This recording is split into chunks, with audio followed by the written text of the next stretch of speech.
অবশ্যই কৃপা হবে। এরাও 5 বছরের ছেলে প্রহ্লাদ কৃপা লাভ করেছিল 5 বছর বয়সে, কিন্তু শুধু 5 বছর বয়সে কৃপা পাইনি, কৃপাটা ওর মায়ের জন্য হলো। ভালো করে ভেবে দেখে, মা কয়া একটা বছর নয় 5000 বছর প্রহ্লাদকে গর্ভে ধারণ করেছিল। 5000 বছর। আর এই 5000 বছর বাবা কঠিন তপস্যা করেছিল হিরণ্যকশিপু। আর এই হিরণ্যকশিপু 5000 বছর তপস্যা করেছিল কিভাবে? ঊর্ধ্বপদে হেষ্টপদে আগুন প্রজ্বলিত করে একেবারে গরমের সময় আগুন জ্বালাচ্ছে, শীতের সময় বরফের উপরে বসে কঠিন তপস্যা। ভগবান পর্যন্ত ভগবানের আসনটা টলে গেল। ব্রহ্মাকে পাঠালো, ব্রহ্মা যাও তুমি ভক্তকে বর দিয়েছো। ভক্তের কাছে যখন গেল বাবা, ভক্ত চেয়েছিল প্রভু আমার অমরত্ব চাই। ব্রহ্মা বলেছিল অসম্ভব, আমি অমরত্ব দেব কি করে? আমি নিজে অমর নয়, আর আমি তোমারই অমরত্ব দেব? অমরত্ব দিতে পারবো না। বলে তাহলে এমন একটা বর দাও যাতে আমায় কেউ মারতে না পারে। তা ব্রহ্মা ভগবানের ইশারায় বাবা চালাকি করে একটা বর দিয়েছিল। আর তখনই বাবা হিরণ্যকশিপুর ভাবলো তাহলেই তো আমি অমর। মানে নারীতে মারবে না, পুরুষে মারবে না, পশুতে মারবে না, দিনে মারবে না, রাতে মারবে না, জলে মারবে না, স্থলে মারবে না, অন্তরিক্ষে মারবে না, মাসে মারবে না, বারে মারবে না, ঘরে মারবে না, ঘরের বাইরে মারবে না। মূর্খ হিরণ্যকশিপুর ভাবলো তাহলে তো আমি অমর, আমার আর চিন্তা নেই। বরটা নিয়ে নিল ব্রহ্মার কাছ থেকে। কিন্তু এই কয়াধু দেবরাজ ইন্দ্র মনে মনে ভাবলো কয়াধু মায়ে মাকে যদি তুলে আনা যায় তাহলে হিরণ্যকশিপুরের তপস্যা ভঙ্গ হবে। কি গো মাই না, কোন ব্যক্তির যদি প্রিয় মানুষকে ধরে নায়িকাকে তুলে আনতে পারবে? কি গো মাইরা, যারা সিনেমা বা সিরিয়াল দেখো, নায়িকা যদি তুলে আনো তাহলে ভগবান নায়কের কাছে যেতে লাগবে? 10 তলা বিল্ডিং থেকে নায়ক ঝাঁপিয়ে নায়িকার কাছে যাবে না? ঠিক মাত্র তো দেবরাজ ইন্দ্র চিন্তা করলো যে আজকে হিরণ্যকশিপুরের তপস্যা ভঙ্গ করার একটাই কারণ আছে, যদি কয়াধুকে তুলে আনা যায় তাহলে তপস্যা ভেঙে যাবে। যদি কানে আওয়াজ যায় যে তার স্ত্রীকে চুরি করে নিয়ে যাওয়া হয়েছে, তা দেবরাজ ইন্দ্র যখন চুরি করে নিয়ে যাচ্ছে মা, হঠাৎ রাস্তার মাঝখানে দেখা হয়ে গেল দেবর্ষি নারদের সঙ্গে। নারদ মুনি ইন্দ্রকে বলছে, কি ব্যাপার, তুমি স্বর্গের ইন্দ্র হয়ে স্বর্গের রাজা হয়ে এইভাবে একটা নারী হরণ করে নিয়ে যাচ্ছ? হ্যাঁ, তুমি জানো এই নারী হরণ করে নিয়ে যাচ্ছ মানে কত বড় অপরাধ করে ফেলেছো তুমি? তা নারদের কথা শুনে বাবা কয়াধুমাকে জঙ্গলে ছেড়ে রেখে গেছে। কিন্তু কয়াধুমা বললো, না দেবর্ষি, এই যে আমাকে জঙ্গলে আমার বাড়ি থেকে তুলে জঙ্গলে ছেড়ে দিল, এবার আমি যাবো কোথায়? কি গো মায়েরা, সমাজ কি ভালো বলবে? যদি রাতের অন্ধকারে কাউকে তুলে নিয়ে চলে আসা হয়, হঠাৎ রাতের অন্ধকারে জঙ্গলে ছেড়ে দিয়ে চলে যাওয়া হয়, তাকে সমাজ কি সতী নারী বলে গণ্য করবে?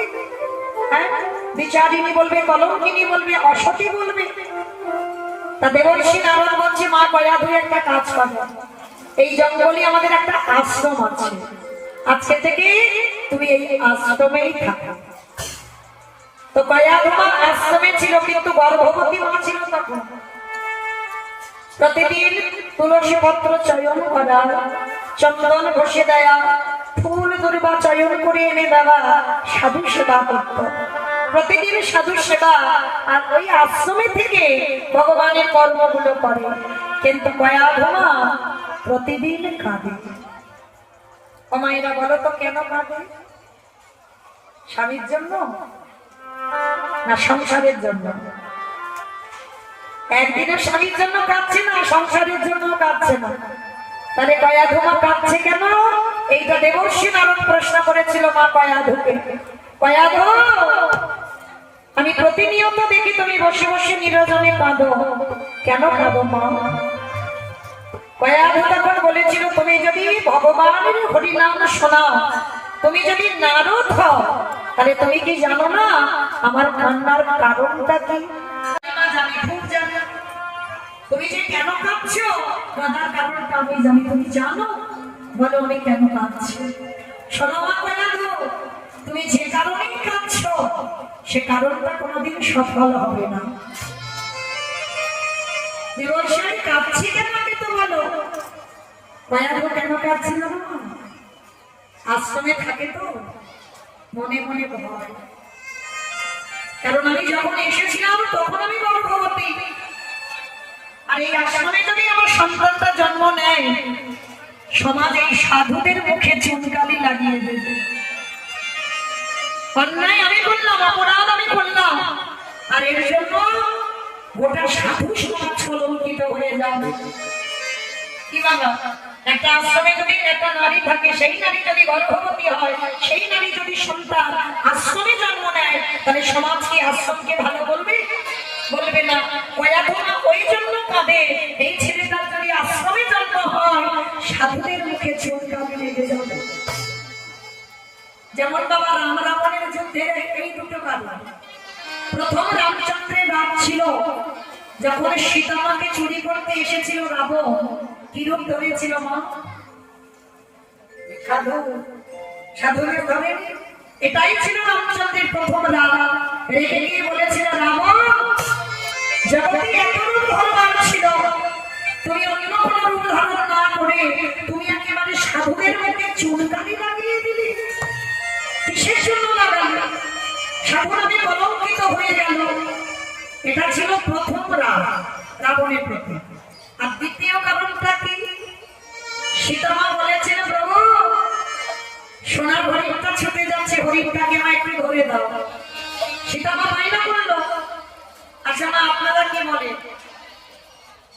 সীতামায়ের মতো মা সোনার হরিণ ছুটে যাচ্ছে, বলছে প্রভুকে হরিণ ধরে দাও। আচ্ছা বাবা, সীতামা বললো, আর আমার রামচন্দ্র হরিণ ধরবে বলে ছুটে গেল।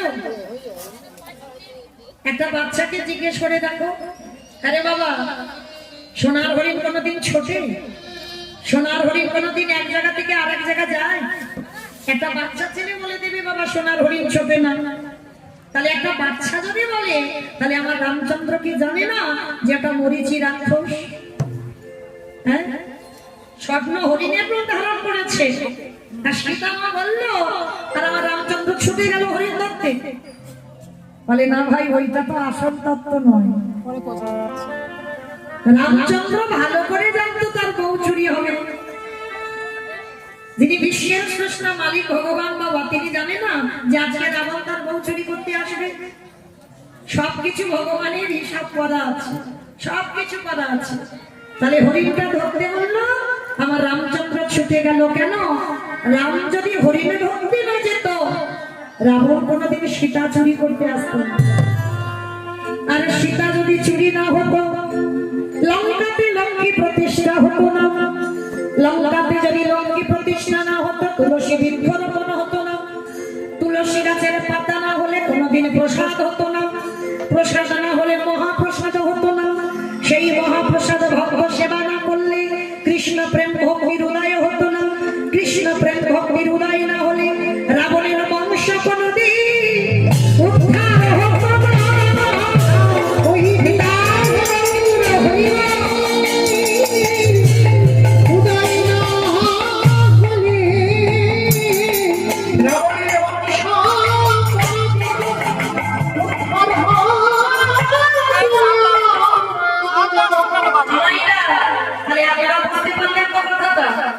রামচন্দ্র হরিণ করতে গেল, রাবণ এবং সীতামা যতদিন না লঙ্কায় গেছে।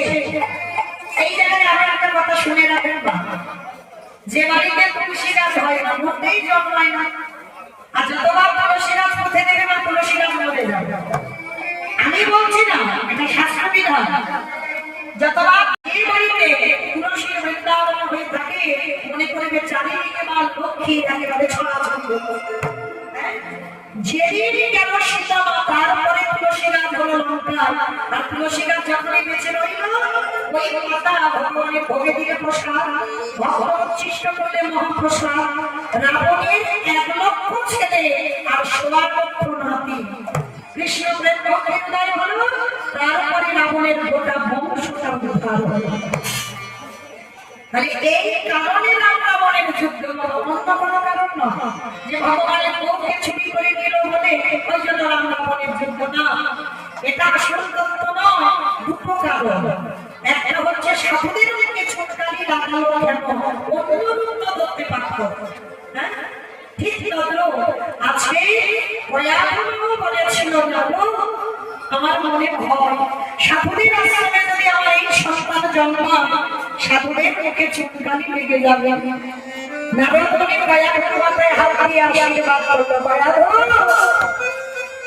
আমি নারদ আমার কথা হই না, আমি আশীর্বাদ দিলাম না এই সন্তান আশ্রমে জন্মাবে। যতদিন ওর বাবা ফিরে আসে ততদিন ও ছেলে ভূমিষ্ঠ হবে না। 5000 বছর হিরণ্যকশিপু তপস্যা করল, আর ওই ছেলে প্রহ্লাদ মাতৃ জগতে 5000 বছর বসেছিল। এখানেই প্রমাণ, শুধু প্রহ্লাদের জন্য নয়, মাটা কেমন চিন্তা কর কি বাবা। 5000 বছর সাধু সেবা, 5000 বছর ভগবানের আরাধনা, 5000 বছর ভগবানের নাম কীর্তন গানে শোনা। তাহলে এখানেই প্রমাণ হয়ে গেল গর্ভের সন্তান নিয়ে মায়ের যেমন আচরণ হবে পরবর্তীতে তোমার সন্তানের আচরণ তেমন হবে। মা যা আহার করবে সন্তান তাই আহার করে, মা যা কানে শোনে সন্তান গর্ভে তাই শোনে। প্রমাণ মহাভারতে অভিমন্যু ছিল চক্রগ্রহীর আপন নিগমের কথা। আপনের কথা তো শুনলো, আর নিগমের কথাটা যখন অর্জুন বলছে তখন তো স্বয়ং এটা নারী জাতি তো শরীর অভাব, আর স্বাস্থ্য কথা শুনতে শুনতে কখন ঘুমিয়ে পড়লো। গর্ভবতী ওই ছেলে কেঁদে বলল, মা আমি একটুখানি তুমি ধৈর্য করতে পারলে না, কারণ তোমার একটুখানির মাসুল আমাকেই বহন করতে হবে। এইটুকু দিয়ে বাবা কি সমাজ প্রমাণ হয় না গর্ভের সন্তান নিয়ে মায়েদের কেমন আচরণ করা মানায়? যদি মা সাধু সেবা করে, মা যদি ভগবানের নাম কীর্তন শোনে, গীতা পাঠ শোনে, ভাগবত পাঠ শোনে, নিত্য তুলসী তলায় জল দেয়, ও সন্তান বাবা যত সৎসঙ্গ করুক না কেন, কারণ ও গর্ভ থেকে তৈরি হয়ে আসছে। এইটুকু ভাবতে হবে বাবা। তাহলে আজকে সেই প্রহ্লাদের যখন জন্ম হলো কত রকম করে মারার চক্রান্ত করেছিল বাবা। আমার থেকে আপনারা বেশি ভালো বোঝেন বাবা। পাগলা হাতির পায়ের তলায় প্রহ্লাদকে মেরে দিল, জ্বলন্ত আগুনে ফেলে দিল, পাহাড় থেকে ফেলে দিল, বিষধর সাপের মুখে ফেলে দিল, ছেলে মরে না কেন? হিরণ্যাক্ষ আর হিরণ্যকশিপু ভগবান বরাহ রূপ ধারণ করে যখন ওই হিরণ্যকশিপুরের দাদা হিরণ্যাক্ষকে বধ করেছিল ছিল। তারপরে হিরণ্যকশিপুর একেবারে হরিবিদ্বেষী হয়ে গেল। যে নারায়ণ বরাহ রূপ ধারণ করে আমার জ্যেষ্ঠকে হত্যা করলো, আর আমার বংশের ছেলে প্রহ্লাদ সে কিনা করবে হরি ভজন। যার জন্য বাবা হিরণ্যকশিপুর এক দাদা ভাই বলে দিল স্বামীকে স্বামীকে স্বামী, আর কেউ সন্তান। এনাটা আবার বলে দুজনকে, মানে মন না থাকে যাতে চোটে না যায়। দুজন বললে হবে না বাবা, 19-20 হবে। ছেলে আর স্বামীর মধ্যে 19-20 একটু তফাৎ হবে। সন্তান ছাড়া বেশি কেউ নাই, সন্তান সবার আগে, সন্তান সবার আগে। বেশ, এটা বাস্তব বাবা। এখানে যদি ভোট করা যায়, আমিও তো না, এখানে যদি ভোট করা যায় বেশিরভাগ মা বলবে আমি একটু বেশি আমার ছেলেকে বাসি। একটু যদি স্বামী 19 হয়, সন্তান 20 হবে, একটু বেশি হবে। এগুলো আমাদের মতো মায়েদের কথা। কিন্তু এখানে হিরণ্যকশিপু প্রয়াগমাকে প্রশ্ন করলো, বলো তুমি কাকে বেশি ভালোবাসো?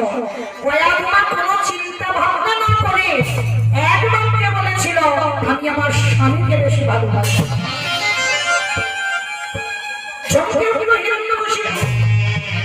যে প্রহ্লাদে ছিল, যে প্রহ্লাদের ছাড়া মায় এতটুকু সময় থাকতে পারে না। আজকে আমি যখন জিজ্ঞেস করছি যে তুমি কাকে বেশি ভালোবাসো, তুমি কোন পক্ষ নেবে? তুমি আমায় বেশি ভালোবাসো। মায়েরা আপনাদের আমাদের বেলা বলতে গেল প্রয়াগও তো নারী, আমরাও তো নারী, আমরা বলছি সন্তান। প্রয়াগ বললো স্বামী। কেন? কারণ প্রয়াগমা জানতো যে ছেলেকে পাগলা হাতির পায়ের তলায় বেঁধে দেয় ছেলে মরে না, যে ছেলেকে জ্বলন্ত আগুনে ঠেলে ফেলে দেয় ছেলে মরে না, যে ছেলে বড় পাহাড় থেকে নিচে ফেলে দেয় ছেলে মরে না, যে ছেলেকে বিষধর সাপের মধ্যে ফেলে দেয় ছেলে মরে না। তার মানে আমি আমার বিশ্বাস আমার ছেলের সঙ্গে কেউ নেই, কিন্তু আমার ছেলের সঙ্গে তার হরি বন্ধু আছে। কিন্তু তুমি যে অসহায়, তোমার সঙ্গে তো কেউ নেই।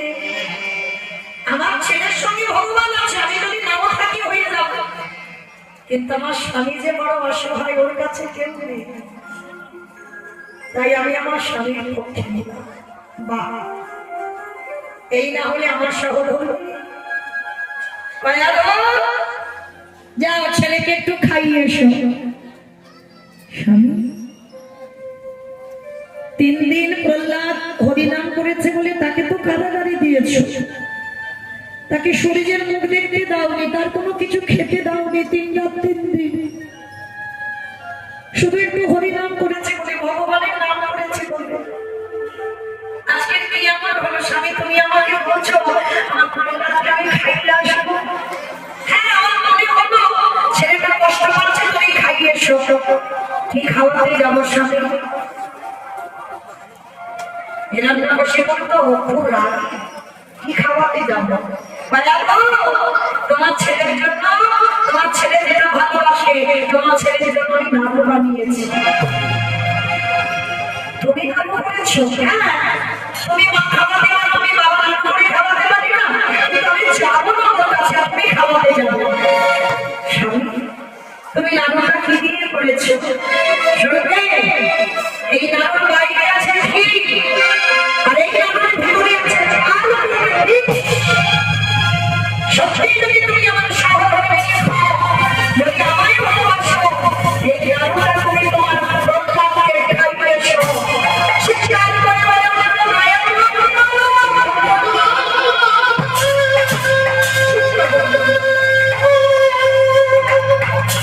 এটা আমাকে কি বলে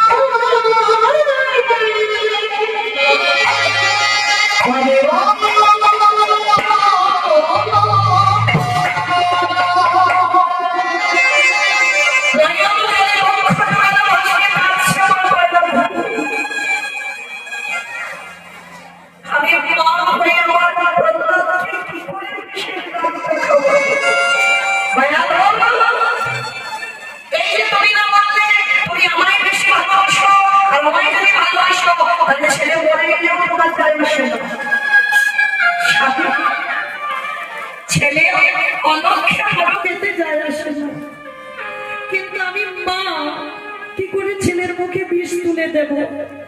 আমি যখন অনুমতি দিয়েছি তোমায় যেতে হবে কয়াধু, সতী সাধ্বী রমণী স্বামীর বাক্য পালন করা কর্তব্য। কয়াধুমা নাড়ুর থালাটা হাতে করে নিয়েছে,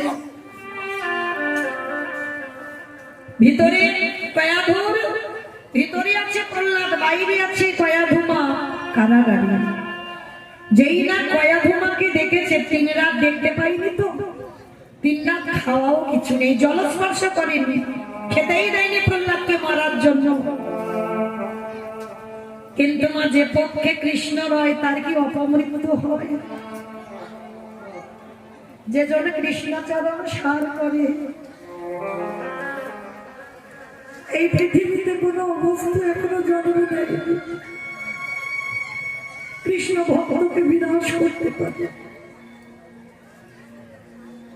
মা কয়াধু যেই না গিয়ে দাঁড়িয়েছে, প্রহ্লাদ মাকে দেখতে পেয়েছে, কারাগারের ভিতর থেকে সাষ্টাঙ্গে দণ্ডবত প্রণাম, ওইটুকু ছেলে, আর দণ্ডবত প্রণাম করে প্রথমেই উঠে মায়ের চোখে চোখ রেখে জিজ্ঞেস করলো, ও মা, আমার বাবা কেমন আছে গো?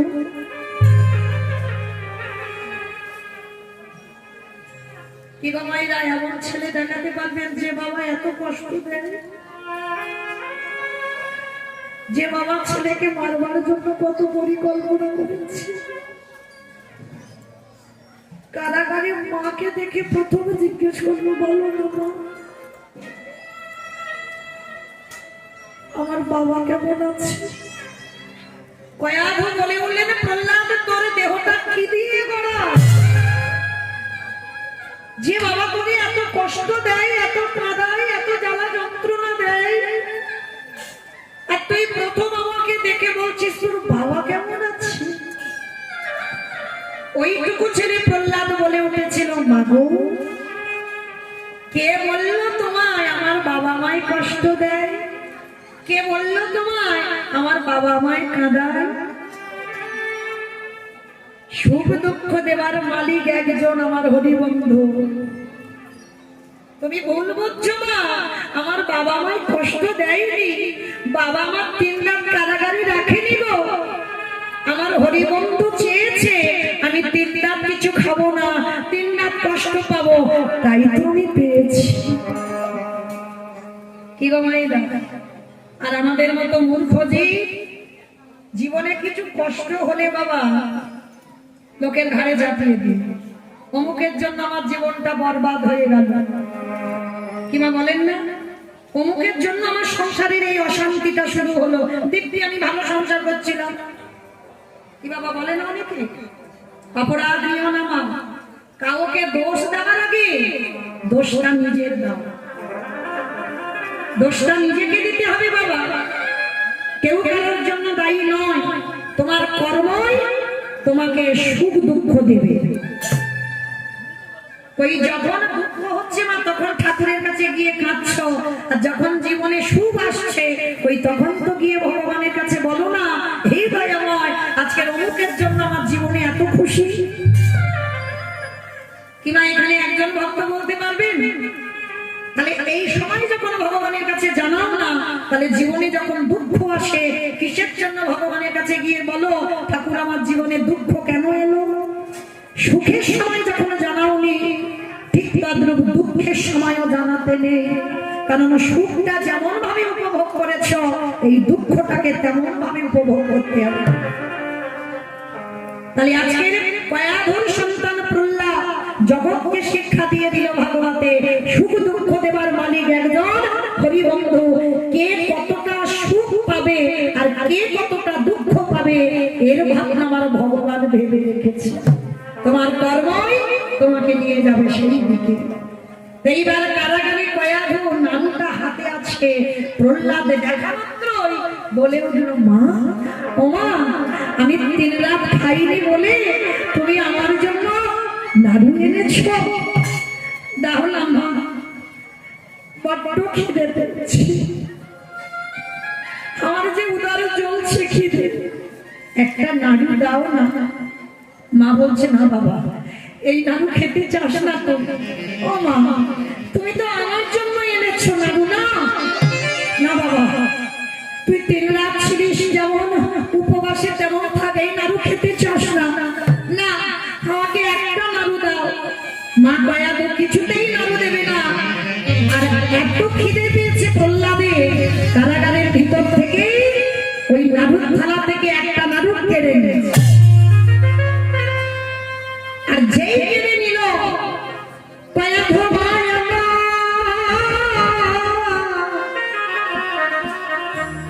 ওই কারাগারের দরজায় অচৈতন্য হয়ে পড়ে গেল। কোন মা দেখতে পারে যে ছেলে বিষ খাচ্ছে? পড়ে গেছে অচৈতন্য হয়ে, কোন জ্ঞান নেই মাই। আরে যেই মা জ্ঞান হারালো, অমনি কারাগারের ভিতরে আমার চেতন সত্তা ভগবান ওই প্রহ্লাদের পিছনে এসে দাঁড়াইল। ওই প্রহ্লাদ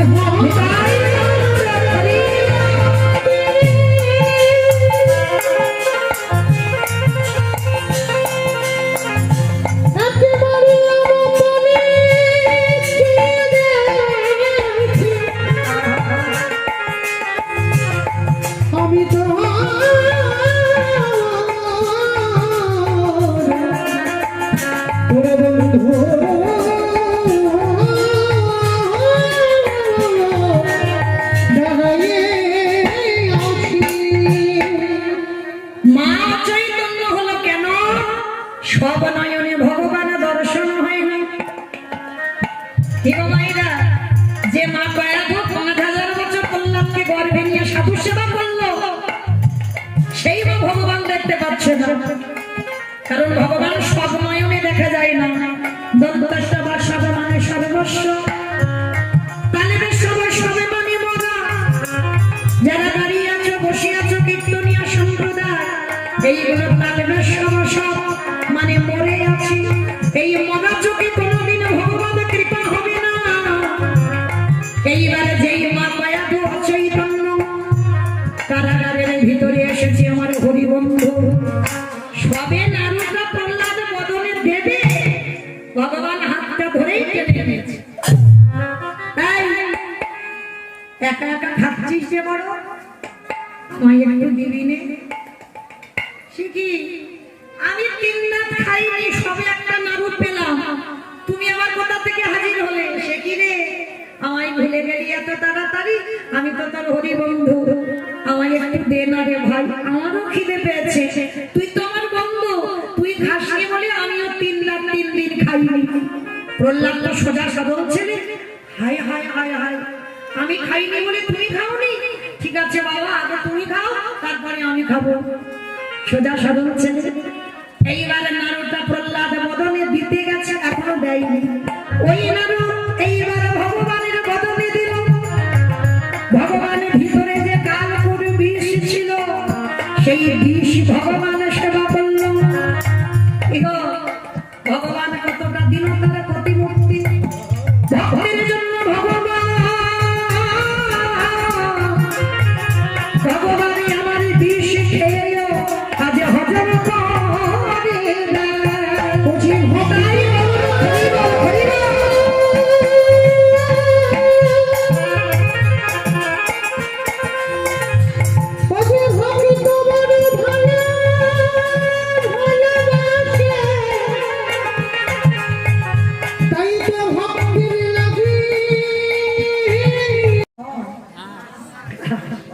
তৃণবনে ঘাস। আচ্ছা, নিতাই চাঁদ দাঁতে ঘাস নিয়েছে।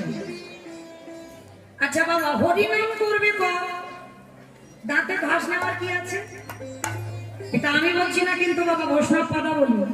হ্যাঁ, তাহলে আজকে নিতাই চাঁদ দাঁতে ঘাস নিচ্ছে কেন? ওই আমরা এত এত কীর্তনিয়া কীর্তন করি, ওই একটা কীর্তনিয়া মুখে ঘাস ভাজে কীর্তন করছে? হচ্ছে না তো। তাহলে নিতাই চাঁদ ঘাস নিল কেন? এটাই তত্ত্ব বাবা, একটা ছোট মানুষের কাছেও জানা যায়। নিয়মটা হচ্ছে কিরকম জানো?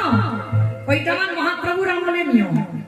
মহাপ্রভুর আমলের নিয়ম আছে বাবা, গুরুজনদের সামনে তুমি যে কথা বলবে, তুমি যে কথাটা বলছো সত্যি বলছো না মিথ্যা বলছো, তার প্রমাণের জন্য তোমাকে দাঁতে একটা ঘাস নিতে হবে। আর দাঁতে ঘাস নিলে কি বুঝবে গুরুজনেরা, যে তুমি কথাটা বলছো সত্যি বা কথাটা বলছো একটু বিনতার সহিত বলছো। মানে রূপ গোস্বামী আর সনাতন গোস্বামী এরা দুই ভাই যখন প্রভুর চরণ আশ্রয় পেতে যায়, এরাও বাবা দাঁতে ঘাস নিয়েছিল। কেমন? এটা মহাপ্রভুরা বলে নিয়ম, কিন্তু আপনাদের আমাদের সমাজে এটা নিয়ম নয়। আমাদের সমাজে বাবা কেউ দাঁতে ঘাস নিয়ে কথা বলে? বলে না তো। তাহলে আমাদের সমাজে নিয়ম কি? মানা না মানা বাবা সেটা যে যার ব্যক্তিগত, কিন্তু এটা নিয়ম যে গুরুজনদের সামনে কথা বলতে গেলে বাবা আমার স্বভাব আমার আচরণটা যেন একটু নত ভাব হয়। মানে আমি বড় কীর্তনিয়া, আমার থেকে বড় আর কেউ নেই। মানে দেখবেন যারা মানুষ চেনে বাবা, আমি একটু থাকলে বোঝা যায় কি বাবা, বোঝা যায় না? তা আজকের আমাদের সমাজে নিয়ম, যেমন আপনারা অনেকে গুরুজন বসে আছেন, আপনাদের চরণে আমি মানে কন্যা সমান, অনেক ছোট, তাহলে আপনারা পিতার সমান, তাহলে আপনাদের সামনে আমি যে কথা বলবো, আমার যদি বাবা বিনম্র না থাকে, আমার যদি নত স্বভাব না থাকে, তাহলে বাবা কীর্তন গাওয়া একেবারেই বৃথা। তা মহাপ্রভুর সমাজে দাঁতে ঘাস, আর আমাদের সমাজে একটু নত ভাব হয়ে কথা বলে। তাই বৈষ্ণব পদাবলিতে বলছে, নিতাই যাদের দেখে তাদের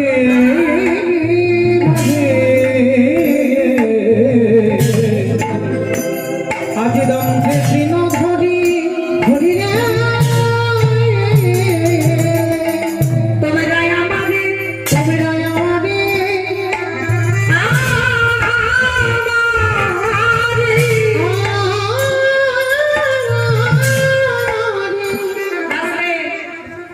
নিতাই চাঁদ কি করছে জানো? নবদ্বীপের অলিতে গলিতে গিয়ে বললো, তোদের ঘরে বাসন মেজে দেব, তোদের ঘরে আমি বাটনা বেটে দেব, তোদের ঘরে আমি কাপড় কেচে দেব,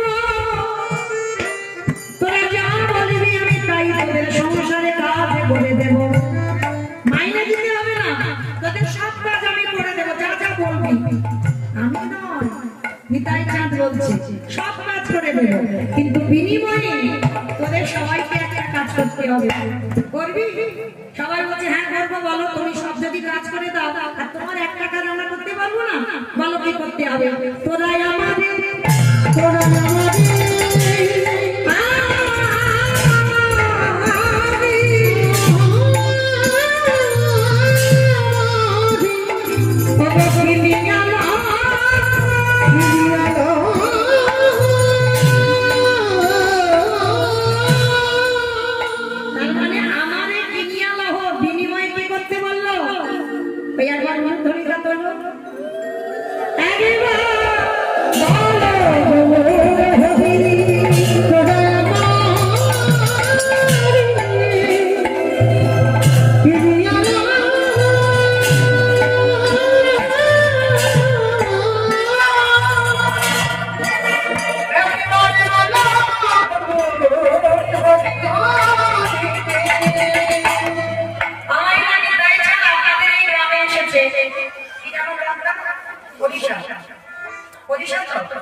যাই হোক, আমার নিতাই চাঁদ আপনাদের পরিষদে এসেছে, এসে কি বলছে জানো?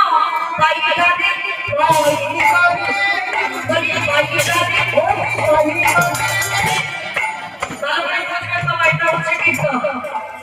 মানে উপর থেকে শুনলে হবে না, একটু ভিতরে যেতে হবে, তলিয়ে বাবার নাম তত্ত্ব পাইকারি। আচ্ছা মা, এখানে বাজার ঘাট আছে, আর এই বাজারে যখন সবজি বাজার থেকে মাঠে থেকে তুলে একসঙ্গে দোকানে মানে আড়তে দেওয়া হয়, তাকে আপনারা কি বলেন বাবা?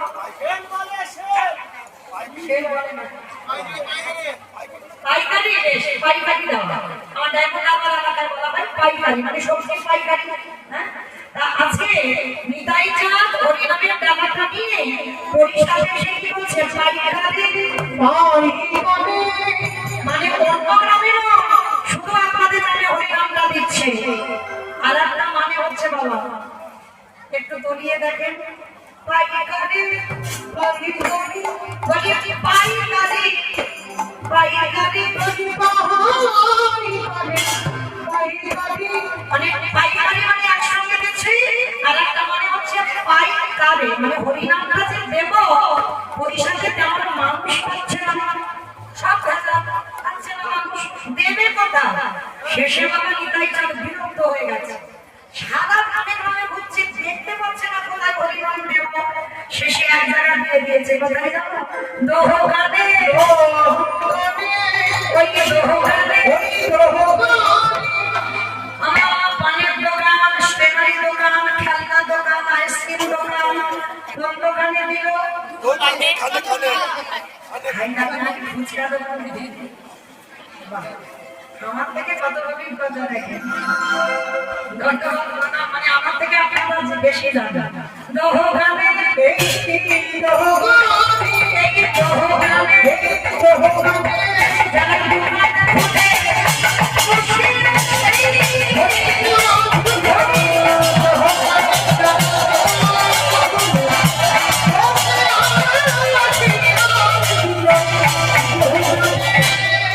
এত বলি নিতাই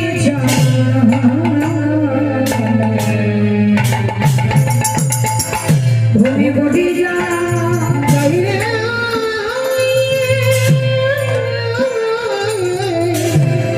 এত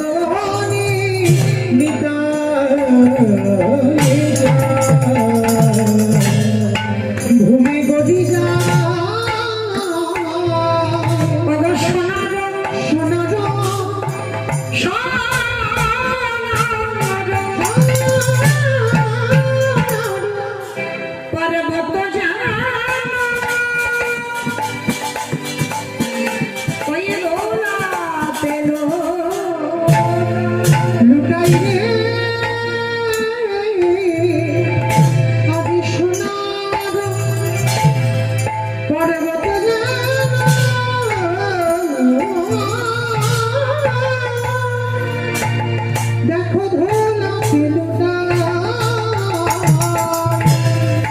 তোরা কে কি নিবি, তোরা কে কি নিবি? আবারও দুটো মানে হচ্ছে বাবা, আগে কে কি মানে কে কিনবি আর কে কি নিবি, তোরা কে কি নিবি? ওই না বলো অমূল্য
সেই পাখি এলো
আর খিদে যখন পাইনি করে দেখি এবার একটু আমার সঙ্গে হাত দুটো আর একবার তোলো দেখি।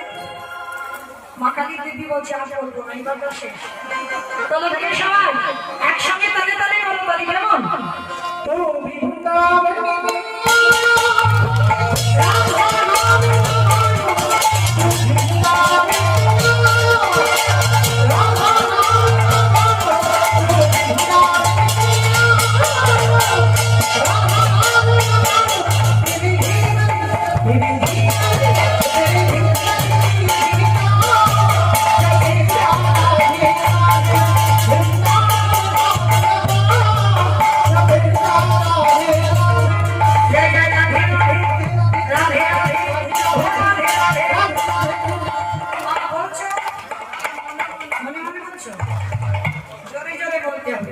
দেখি আমি বলবো আর আপনারা দোয়ারি করবেন কেমন? আমার এই দোয়ারি নেব না, আপনারা দোয়ারি করবেন কেমন? সবাই জয় জয় রাধে রাধে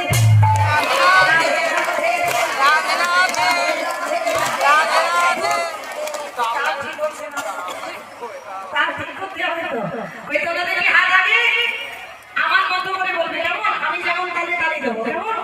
জয় জয় রাধে রাধে রাধে রাধে বৃন্দাবন में गोवर्धन में प्रेम गोली में मान गोली में मान गोली में बरसाना में राधा कुंड में श्याम कुंड में हरिद्वार में प्रेम से बोलो राधे राधे राधे राधे राधे राधे राधे आपके बिहार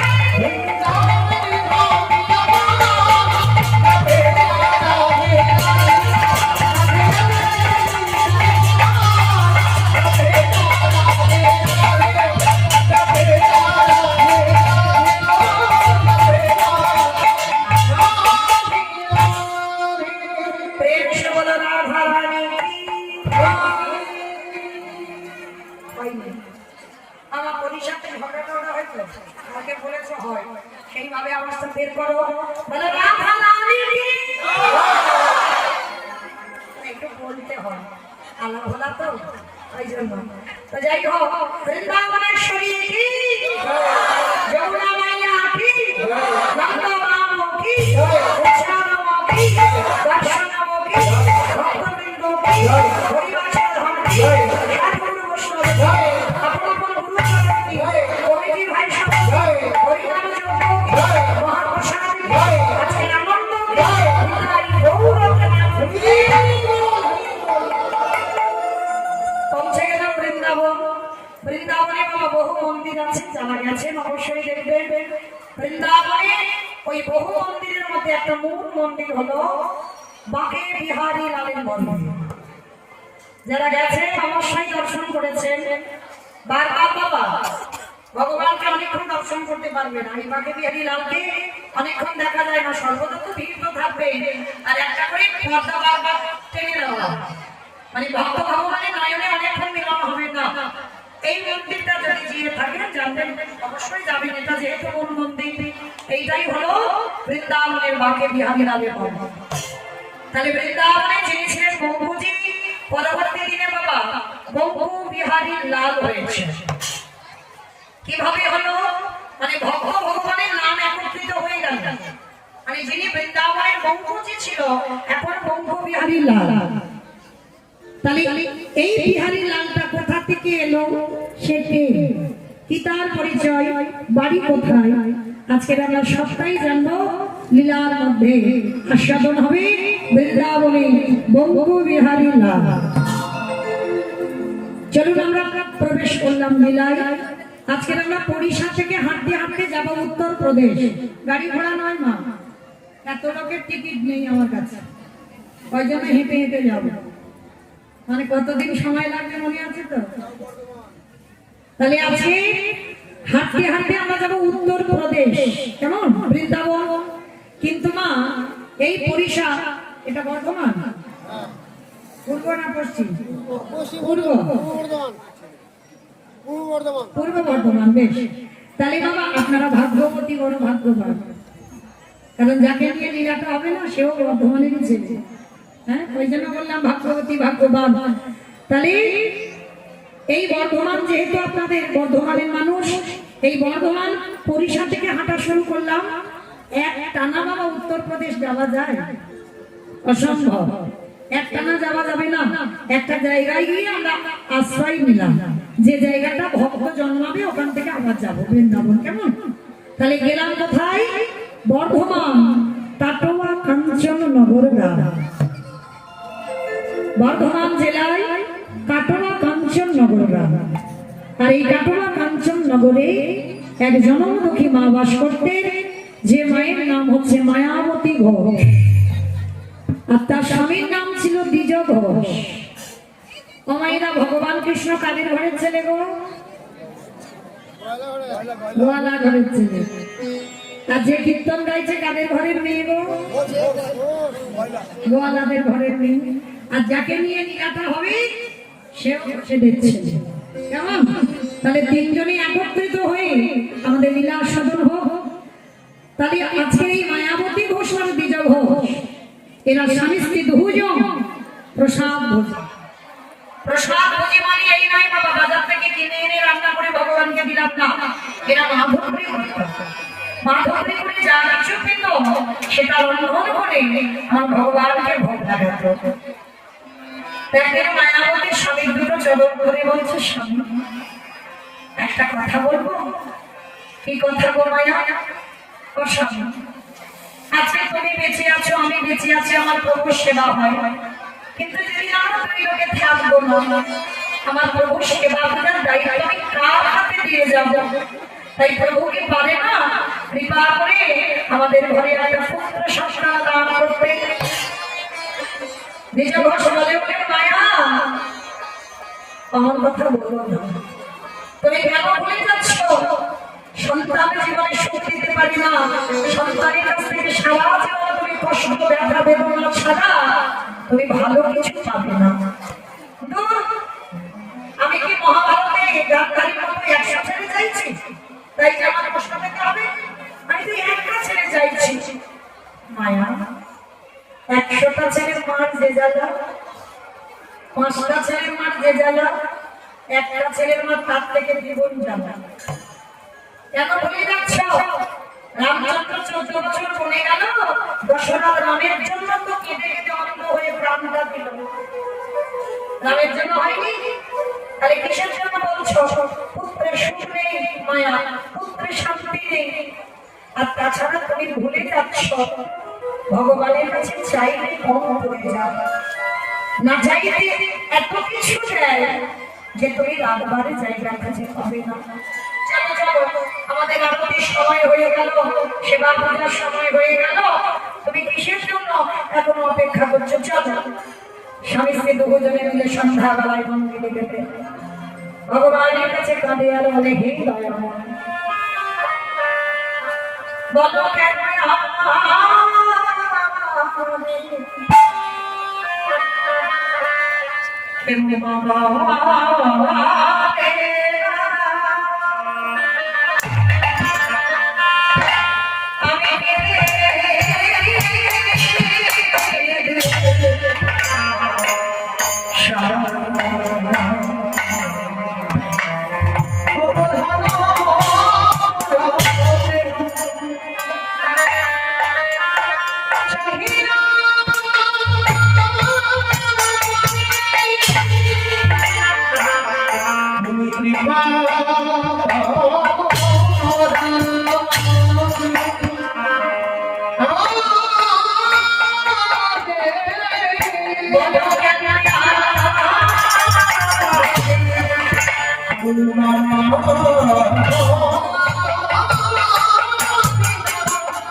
আর ভগবান দৈববাণী করে ডাক দিল, মায়াবতী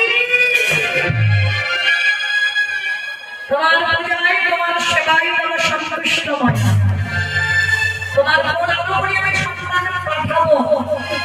কিন্তু মনে রেখো মায়া, সন্তান গর্ভে ধারণ করবার পর দৈব দুর্ঘটনায় তোমার কপালে লেখা আছে, যেদিন তোমার স্বামী জানতে পেরে যাবে তোমার পুত্রের কথা, যদি তুমি তোমার সন্তানটাকে বাঁচাতে চাও, চিরজন্মের মতো তোমার স্বামীর মৃত্যু হবে।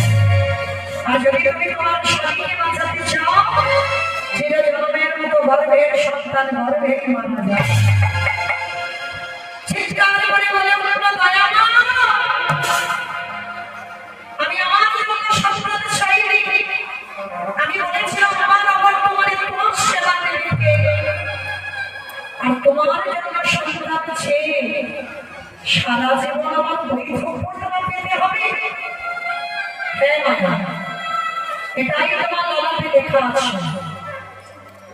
সন্তানকে বাঁচাতে গেলে স্বামী মারা যাবে, স্বামীকে বাঁচাতে গেলে সন্তান মারা যাবে। বলো তুমি কাকে চাও? একটু আগে আমরা শুনলাম মা দয়া তার স্বামীকে বেছে নিয়েছিল, সেটা কারণ ছিল। কিন্তু আজকের মায়াবতী চাইল যে সন্তান চেয়েছে শুধুমাত্র তোমার সেবার জন্য। কি বাবাইরা, যদি আমাদের পরপর কন্যা সন্তান হয়, একটা ছেলের জন্য কাঁদি না? আমার কেন একটা ছেলের জন্য কাঁদো? বলে নাকি মা খাবে না, মন্দ বলেনি বাবা। ছেলে বৌমা কাছে ভাত খাবে বলে না, তাহলে কি ছেলে না, তাহলে ছেলে মুখে আদম দেওয়ার জন্য না, তাহলে কিসের জন্য ছেলে? বংশে বাতিয়ে দেবে, বেশ, বংশে বাতিয়ে দেবে, মানে প্রত্যেকের সচরাচর চলতি কথা বাবা, বংশে বাতির জন্য ছেলে চাওয়া। আচ্ছা মা, এবার আমি মৌমিতা একটা কথা বলে যাই, বংশে বাতির জন্য যদি ছেলে প্রার্থনা করো, পুত্র কামনা করো, তার ছেলেটা বাতি দেওয়ার মতো তৈরি করতে হবে না? জগৎকে বলে দিচ্ছে আমার বংশে বাতি দেবে মানে ছেলে, আর বাতি দেওয়ার মতো বাবা ছেলে যদি তৈরি না করো, সে বাবা বংশে প্রদীপ দেবে বলে মনে হয়? বাবা মা মরে গেছে, সে ঘরে একটা প্রদীপ জ্বলে না, বাবা বন্ধুদের নিয়ে আড্ডা দিতে শুরু করে দিয়েছে, বাবা হয়ে গেছে চুলা খেলে তার সাথে কি গো, সে সন্তান জন্ম দিয়ে লাভ নাই। সত্যি যদি তুমি বাবা বংশে প্রদীপের জন্য সন্তান, তাহলে ভগবানের কাছে কালকে বলে গেছে মা প্রার্থনা করতে হবে আমার একটা কৃষ্ণ বলা হরি বলা সন্তান দাও। তবে তুমি গর্ব করে বলতে পারবে যে প্রদীপ দেওয়ার জন্য ছিল। তো আজকে বাবা মায়াবতী এক বাক্যে বলে উঠেছিল, আমি একদিন মরে যাব, আমার স্বামী একদিন মরে যাবে, কিন্তু তোমার ভালোর জন্য, তোমার সেবার জন্য আমি ছেলে চেয়েছি, তাই আমার সন্তানটাকে বাঁচাও। ভগবান আশীর্বাদ দিল, তথাস্তু মায়া, তোমার ভক্তিতে আমি সন্তুষ্ট হয়ে এইটুকু আমি বলতে পারলাম, কারণ তোমার জগতের লিখন খণ্ডন হবে না, কিন্তু এইটুকু আমি বলতে পারি, যতদিন তোমার গর্ভ ঢুকাবে ততদিন তোমার স্বামী জীবিত থাকবে। একটা নারী জাতি বাবা কতদিন গর্ভ ঢুকাবে? 5 মাস, এরপরে বহিঃপ্রকাশ। যেদিন আমার ঘর উপরবেলা বিজয় ঘোষ জানতে পারলো যে গর্ভবতী মা, ছুটে ছুটে সে জানতে চাইল, মায়া ও মায়া, এত আনন্দের কথা, এত সুখের কথা তুমি একবার আমার বলার প্রয়োজন মনে করবে না? তুমি নারী জাতি, তুমি মুখ ফুটে বলতে পারো, আমি পুরুষ আমি কোনোদিন কাউকে বলতে পারি না, তবে আজকে এত আনন্দের কথা তুমি কেন বলবে না? মায়া বলতে কাঁদছি, কারণ স্বামী জেনে গেল মানে আজই আমার স্বামীর মৃত্যু হয়ে যাবে। বারবার বিজয় ঘোষ জিজ্ঞেস করছে, বলো না মায়া তুমি কাঁদছো কেন? থাকতে পারলো না। মায়াবতী বলে উঠলো, শোনো স্বামী, আজকে তুমি আমার গর্ভের সন্তানের কথা জেনে গেলে মানে আজ দৈব দুর্ঘটনায় তোমার মৃত্যু হয়ে যাবে। কথা বলা শেষ, অজানা জ্বর এসে নিজ ঘোষের শরীরে প্রবেশ। হঠাৎ বুকের যন্ত্রণা, এত বুকের যন্ত্রণা হচ্ছে আর সহ্য করতে পারছে না বাবা।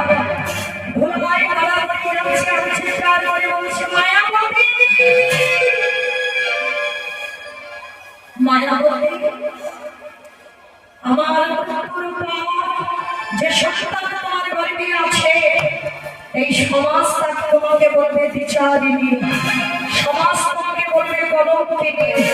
বলে বলু, আমি তো জানবো এই সন্তান আমার, কিন্তু কথা দাও মায়া, এই সন্তানের পৃথিবীতে এলে তুমি তাকে করে তুলবে কৃষ্ণ ভক্ত। কথাটা বলা শেষ, দ্বিজ ঘোষের মৃত্যু হয়ে গেল। গ্রামের লোকজনেরা জানতে পেরে গেল, ছুটে গেল, মায়াবতী গর্ভে যে সন্তানটাকে ধরেছে সব পাপের সন্তান, কারণ তোর পাপের জন্য তোর স্বামীটা মারা গেল, তোর অপরাধের জন্য তোর স্বামীটা মারা গেল। সন্তানটাকে তো খাবি, স্বামীটাকে খেয়েছিস, আবার সন্তানটাকেও খাবি। কত কত কথা বলে যাচ্ছে।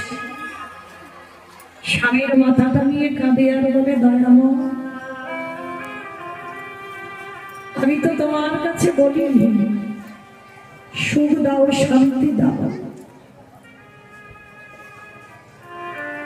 কিসের জন্য দিয়ে যদি কেড়ে নেবে? কে বলেছিল তোমায় এমন সুখ দিতে? আমি তো তোমাকে বলিনি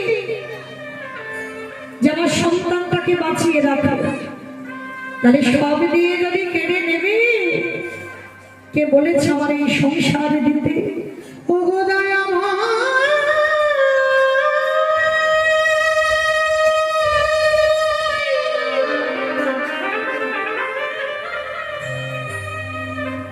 প্রভু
ভাগ্যে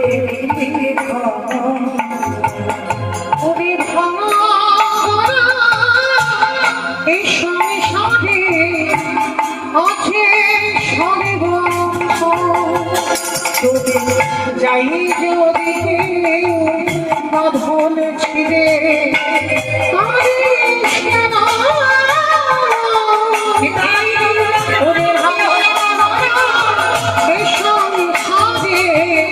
আছে সর্বা ওরে ও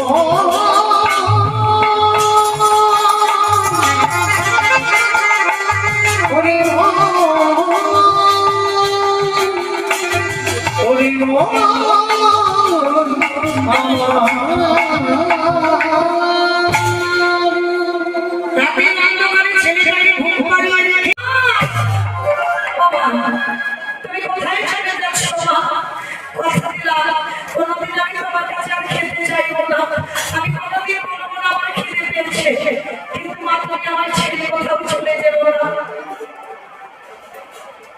মা ছেলেটাকে বুকে ধরে বলছে যাবো না, দেহে যতদিন প্রাণ থাকবে তোকে নিয়েই থাকবো। আজকের মা ফিরল ঘরে, ছোট বিহারী মা গলাটা ধরে বলছে মামা কৃষ্ণ পারে না আমার একটু বড় লোক করে দিতে। যেই না কথাটা বলেছে মা মুখটা চেপে করে বলছে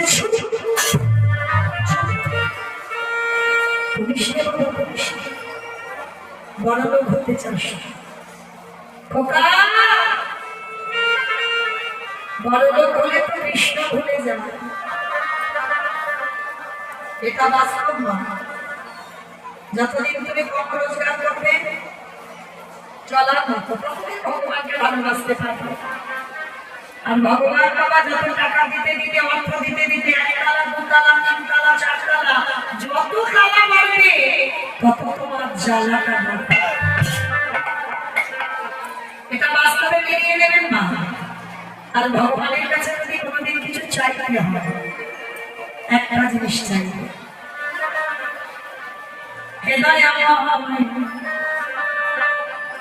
তোমার কাছে আমি গাড়ি বাড়ি সোনা দানা টাকা পয়সা মনে মানে একটু চাই না, এগুলো জীবনে ভগবানের কাছে চাইবে না, জীবনে চাইলে কম হবে। ভগবানের কাছে চাইতে যদি হয় মহাভারতে কুন্তি ছেড়েছিল, মহাভারতে কুন্তি তার প্রমাণ উৎসব কৃষ্ণকে কেঁদে বলল কৃষ্ণ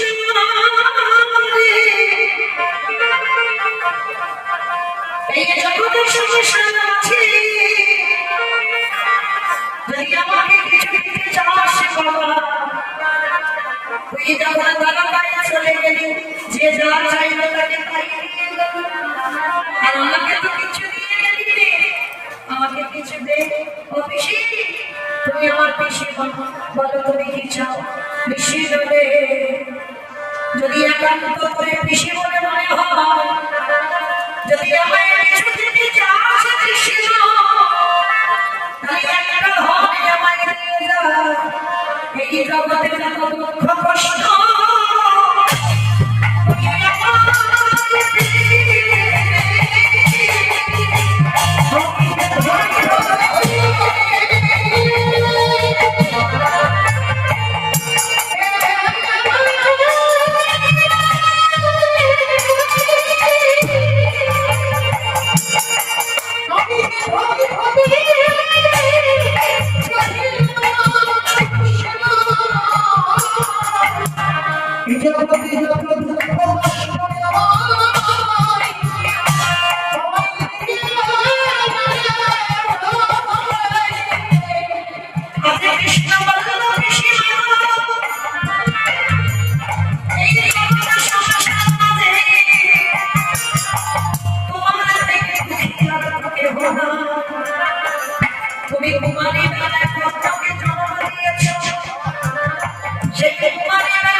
তারপরে পাণ্ডুর সঙ্গে বিয়ে হলো, বাপের বাড়ি থেকে শ্বশুর ঘরে, তারপরে পাণ্ডুরে হলো গান্ধারীর বাড়ি পাশে বৃত্তি করলে, পাঁচটা ছেলেকে দিয়ে গান্ধারীর ঘরে কাটালে। তোমার দিদিকে বিষ খাওয়ানোর চক্রান্ত হলো, তোমার পাঁচটা ছেলেকে পুড়িয়ে মারার চক্রান্ত হলো, কিন্তু পিসি যেদিন কুরুক্ষেত্রের মাঠে তোমার বড় ছেলে কর্ণনাদ হলো, তুমি নিরজনে রাতের অন্ধকারে কর্ণের পড়া মাথা ধরে কাঁদে। তাহলে আজকে তোমার জীবনে শুরু, আর তুমি বলছো তুমি শুরু চাও না আবারও দুঃখ চাও, বলে বেশি বলে যেদিন আমার কাছে আমার কেউ ছিল না সেদিন আমার কাছে আমাদের কৃষ্ণ ছিল, কিন্তু আজ আমার সব আছে। আমি রাজা সোনা দানা টাকা পয়সা মনে মালিকের পুত্র, কিন্তু কৃষ্ণ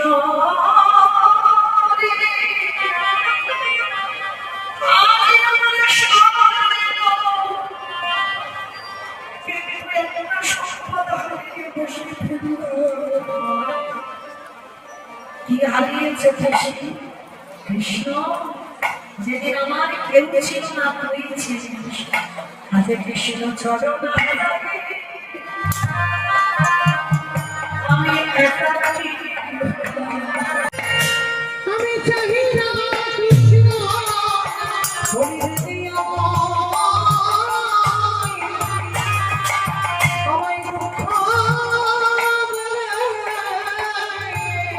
আচ্ছা ভগবান বলল কৃষ্ণ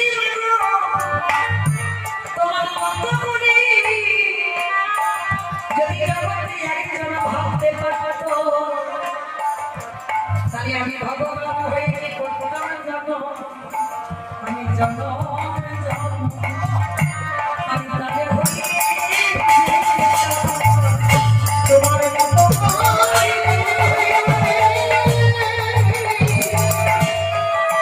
তোমার মতো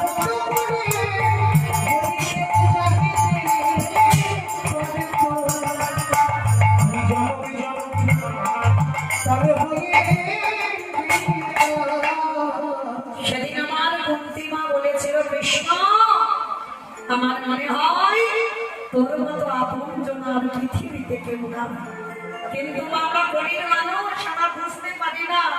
ওই যে সবাই ভালোবাসার আমাদের পা দিয়ে না আমরা কৃষ্ণ চরণ ভুলে যাই, হ্যাঁ? কিন্তু না, সবাইকে রাখতে গিয়ে সবাইকে যদি ত্যাগ করে দিতে হয় দাও, কিন্তু কৃষ্ণ চরণ যেন কোনোদিন ছিল না। আপনা হতে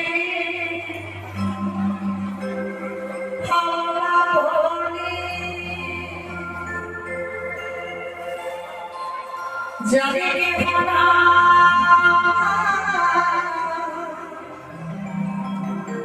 তুমি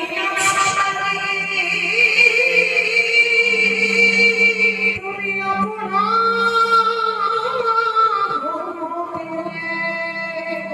বাবা রজনীকান্তের কত কত গান বেঁধেছিলেন।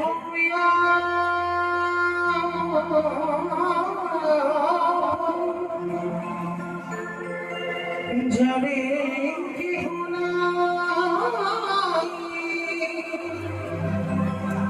তুমি আছো তারে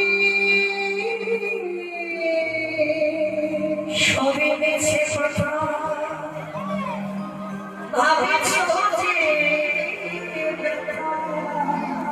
সব মিছে কথা ভাবিছ যে বড় ব্যথা যেটা মনে কেন বঞ্চিত হব চরণে বঞ্চিত হব চরণে বড় আশা বসে আছি জীবনে না হয় মরণ, আমি বড় আশা করে বসে আছি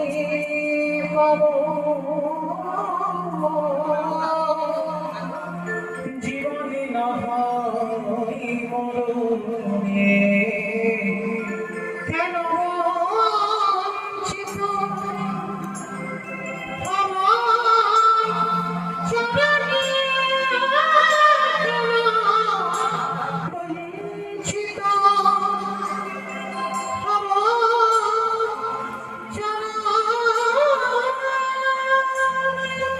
পথের ধুলায় অন্ধ দেখেছি হিয়া বন্ধ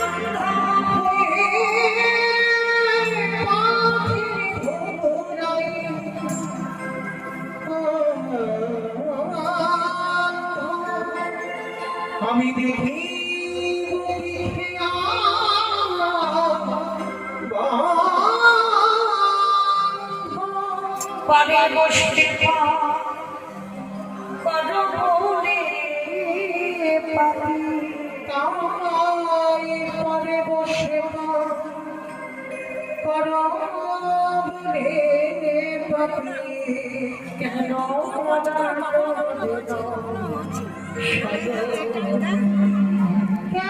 ছেলে আমাইরা ঘোষেদের একটা জাত ব্যবসা আছে, বলো তো কি ব্যবসা? দুধের ব্যবসা। মানে দুধে জল দেওয়ার ব্যবসা, মানে আমাকে ইচ্ছে করে বললো না, আমার বাবা দেয় না, বাবা তো ছানার ব্যবসা বলো, দুধে জল দিলে কি আর না দিলে কি, তাই না? তো যাই হোক, এই গোয়ালা জাতি যারা আছে বাবা, এরা অন্য কোনো কাজ ভালো না পারবে, কিন্তু গরুর কাজ এরা খুব ভালো পারবে। তা বিহারি ঘোষের ছেলে বলছে, আমা আমি একটু গোয়ালা পাড়াতে গিয়ে আমি একটা কাজ নিয়ে আসি। ছুটতে ছুটতে বিহারি গেছে, বাবুজি বাবুজি আমার মার খুব কষ্ট গো, লোকের বাড়ি কাজ করে আমায় এত বড় করেছে, আমায় একটু কাজ দেবে? যা মাইনে দাও দেবে এখন। তা বিহারি দুঃখ দেখে কষ্ট হলো বাবা, 6টা গরু আছে মানে চড়া ভীষণ, আসলে 1 মাসে 25 পয়সা মাইনে দিলাম, মানে চারা না মিনাটা এখনকার 9 মাস, তখনকার দিনে চারা না অনেক দাম, 25 পয়সা অনেক দাম। তা বিহারি কাজ পেয়েছে, ওই 25 পয়সার মাল হাতে তুলে দিলে একটু তো আমার দুঃখ মোচন হবে। তো বিহারি মাঠে মাঠে গরু চালায়, রোদে রোদে গরু চালায়, আর যেমন আমার ভগবান কৃষ্ণ প্রশ্ন প্রচারণ করতো, বিহারির ভাবটা ঠিক তেমন, আর গরু চড়ায় আর বিহারির একটাই খেলা, ব্রজের গান রে কোন দুধে তো